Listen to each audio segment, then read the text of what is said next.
Let us draw in the top viewport a planar surface.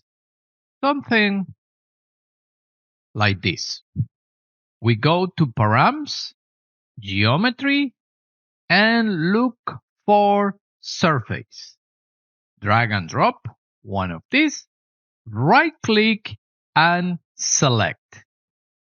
I want you to pay attention to something. Let me right click, clear.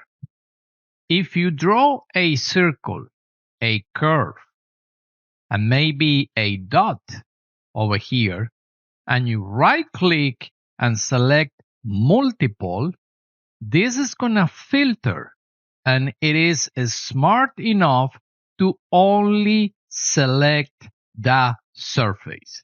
So we're gonna continue this tutorial, so please finish this part so that you can continue the exercise.